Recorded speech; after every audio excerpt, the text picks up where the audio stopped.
Do you think you're strong? You probably played football, or softball or tennis or some type of sport in high school and spent a few hours a week in the weight room. If you're like 6'2", 220 pounds, you've probably half squatted 300 pounds and maybe 400 pound deadlift with a cat back. If you're like me, you're only 5'4", 130 pounds, you've probably squatted like what?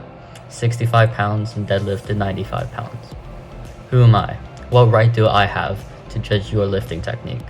Well, I'm Tim, and I might be small, but I can deadlift 3 times my body weight. My powerlifting total, which is comprised of a max squat, bench, and deadlift, also qualifies me for USA Powerlifting Raw National Competition in the 130 pound weight class. That probably doesn't make much sense to you. Basically, I can most likely lift more than you. Maybe not literally, but at least proportionally to body weight.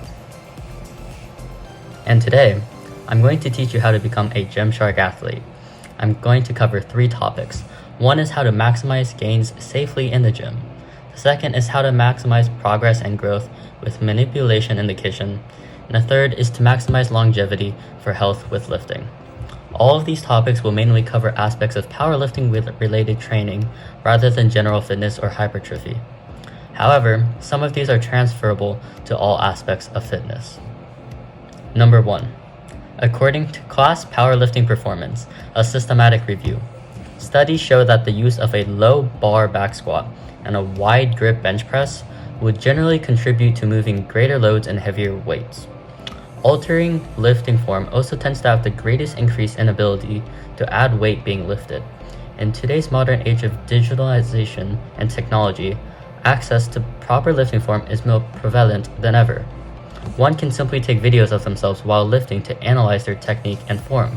Don't you want to look like a fitness YouTuber? You might also be thinking, why does lifting form really matter? I can already lift 400 pounds the way I'm doing it now. Constantly working towards improving form also allows for athletes to maximize the efficiency of their exercises. The more efficient a movement, the higher the theoretical load you will be able to lift. Improving form also allows you to avoid injuries.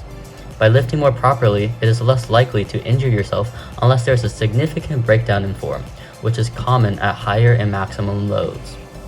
Number 2. Everyone dreads diets. Losing weight sucks. But what if I told you the basis of losing and gaining weight is a lot simpler than most people give credit for? Losing and gaining weight is simply just a caloric deficit or a caloric surplus. This is backed by the International Society of Sports and Nutrition position stance, diet and body composition, that reiterates diets primarily focused on fat loss are driven by a substantial caloric deficit. The higher the baseline body fat level, the more aggressive the caloric deficit may be imposed. Maintenance calories are the number of calories your body burns to perform simple functions such as muscle movement, cell growth, and energy conversion. Simply lying in bed will burn calories.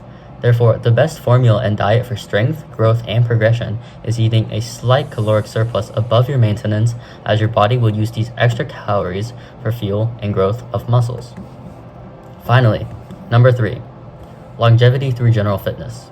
According to long-term strength adaptation, a 15-year analysis of powerlifting athletes, strength is similar to a logarithmic curve, where you will initially experience a surplus of progress within the first few years of lifting. Then, the progress will slow down exponentially as you reach your genetic potential. Not only that, but long-term strength-based training allows for your body to slowly adapt to lifting heavier weights. Therefore, it's not only your muscles that are adapting to the heavier loads, but your bones as well. Ex-powerlifters tend to have stronger and more dense bones than the average human past the age of 40. More importantly, stronger bones allow for efficient and easier completion of daily movements and activities when you're older. Now that you know the baseline of progression using safe form in the gym, the difference between a caloric deficit and surpluses, and the long-term effects of strength training, what's your goal?